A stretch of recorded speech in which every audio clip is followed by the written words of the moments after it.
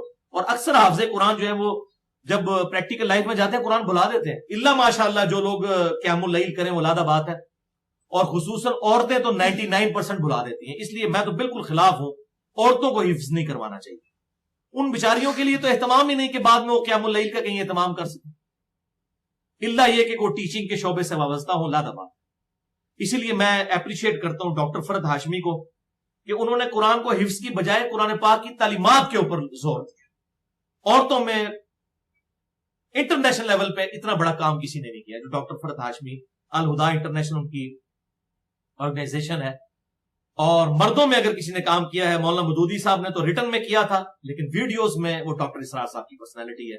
الحمدللہ اللہ تعالیٰ ان کی غلطیاں معاف کرے, ان کو نیک کاموں کا اجر عطا فرمائے. اس حوالے سے عورتوں کے حفظ کی بجائے ان کو تعلیم دینی چاہیے.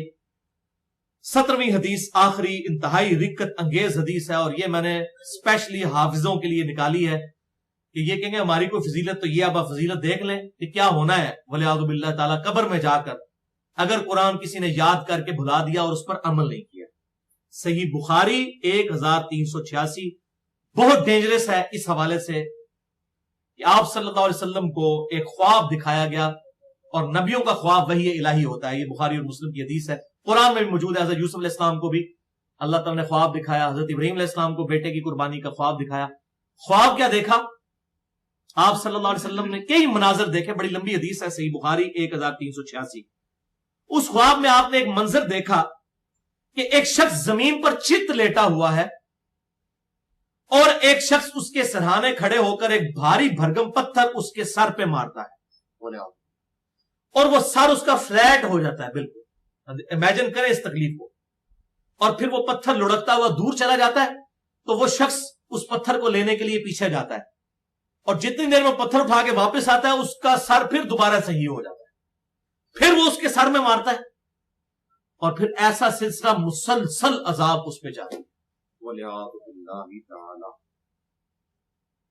تو اینڈ پہ جب آپ صلی اللہ علیہ وسلم نے جبریل سے پوچھا کہ یہ جو اتنے منظر تھے اس میں سے یہ منظر کیا تھا, تو کہا گیا کہ یا رسول اللہ صلی اللہ علیہ وسلم یہ اس شخص کا عذاب قبر آپ کو دکھایا جا رہا ہے. کس شخص کا؟ کہ جس نے قرآن سیکھا نہ, اور قرآن سیکھا مگر نہ تو دن میں اس قرآن کے مطابق عمل کیا اور نہ راتیں قرآن کے مطابق گزاری. اس نے اسلام کو اس نے پریکٹس ہی نہیں کیا, بس وہ حافظ قرآن ہی تھا یا وہ عالم ہی تھا, لوگوں کو تقریریں کرنے کے لیے تھا. خود اس نے نہ قرآن پہ نہ دن میں عمل کیا نہ رات میں عمل کیا. تو اس کو یہ عذاب جو آپ دیکھ رہے ہیں قیامت تک ہوتا رہے گا. یہ عذاب قبر کا بھی ثبوت ہے, یہ حدیث صحیح بخاری 1386. اور ذرا امیجن کریں کہ ایک بندے کا سر پچکایا جائے اور 3 منٹ بعد پھر اس کا سر اللہ تعالیٰ دوبارہ صحیح کر دے, پھر اس تکلیف سے گزرے. اس کو کوئی امیجن نہیں کر سکتا. یہ اس کے لیے ہے جس نے قرآن تو سیکھا لیکن نہ دن میں عمل کیا اور نہ رات میں. اس میں میں وہی آیت کوٹ کروں گا, سورۃ الفرقان آیت نمبر 30, بڑی خطرناک ہے. قیامت والے دن آپ صلی اللہ علیہ وسلم اپنی امت کی شکایت کریں گے, اور یہ آیت شروع اس طرح ہوتی ہے کہ اس دن ظالم شخص اپنا ہاتھ منہ میں ڈالے گا اور کہے گا کاش میں نے دنیا میں رسول اللہ کا راستہ اختیار کیا ہوتا, ہدایت قرآن کی شکل میں میرے پاس آ گئی, لیکن مجھے میرے دوستوں نے گمراہ کر دیا. وقال الرسول یا ربی ان قوم اتخذوا هذا القرآن مہجورا. اور نبی صلی اللہ علیہ وسلم شکایت کریں گے, اے اللہ میری امت نے قرآن کو پشت کے پیچھے ڈال دیا تھا. مہجورا, اس سے ہجر اختیار کر لی تھی, اس سے علیحدگی اختیار کر لی تھی, قرآن کی تعلیمات کو چھوڑ دیا تھا. آپ صلی اللہ علیہ وسلم صرف شفاعت نہیں کریں گے بلکہ اس کی شکایت بھی کریں گے جس نے قرآن کو پس پشت ڈال دیا, قرآن کی تعلیمات کو چھوڑ دیا. وَلِعَاذُ بِاللَّهِ تعالی. بہرحال اس حوالے سے میں پھر وہی کہوں گا, میرا مسئلہ نمبر 1, میرا پیشن ہے جو میں نے اس کو 1 نمبر مسئلے کا نام دیا ہے, امام الانبیاء کی دعوت قرآن. 50 آیات سے قرآن پاک کی دعوت کا خلاصہ, اور اس کی ٹاپ آف دا لسٹ میں نے وہ آیت لگائی ہے سورۃ الانعام آیت نمبر 19. وَأُوحِيَ إِلَيَّ هَذَا الْقُرْآنُ لِأُنذِرَكُمْ بِهِ وَمَنْ بَلَغَ. اے محبوب صلی اللہ علیہ وسلم فرما دیجئے, یہ قرآن میری طرف اس لیے وحی کیا گیا تاکہ اس قرآن کے ذریعے میں تمہیں بھی ڈراؤں اس آخرت کے دن سے, اور جس تک یہ کتاب پہنچ جائے وہ اس کتاب کے ذریعے لوگوں کو تبلیغ کرے, اسی کے ذریعے لوگوں کو دعوت دے, فضائل اعمال کے ذریعے نہیں, فضان سنت کے ذریعے نہیں، الرحیق المختوم کے ذریعے نہیں، اور نہ اہل تشیع کی 14 ستارے کے ذریعے، بلکہ اس کتاب کے ذریعے اس کو اعلی دعوت بنائے۔ امام الانبیاء کی دعوت قرآن، میں نے اس لیے اس لیکچر کا نام رکھا ہے 118 منٹ کا مسئلہ نمبر 1 اہل سنت پاک.com پہ، اور ریسرچ پیپر بھی ہے اسی کا ریسرچ پیپر ہے، ریسرچ پیپر نمبر 4 امام الانبیاء کی دعوت قرآن، جو لیکچر کے اینڈ پہ آپ کو انشاءاللہ سب کو مل جائے گا۔ اللہ تعالیٰ سے دعا ہے جو حق بات میں نے کہی اللہ تعالیٰ ہمارے دلوں میں راسخ فرمائے، اگر جس بات نے میرے منہ سے کوئی غلط بات نکل گئی تو اللہ تعالیٰ ہمارے دلوں سے محو کر دے، ہمیں کتاب و سنت کی تعلیمات پر عمل کر کے دوسرے بھائیوں تک پہنچانے کی توفیق عطا فرمائے۔ سبحانک اللہم و بحمدک، اشہد ان لا الہ الا انت، استغفرک و اتوب الیک، وما علینا الا البلاغ المبین۔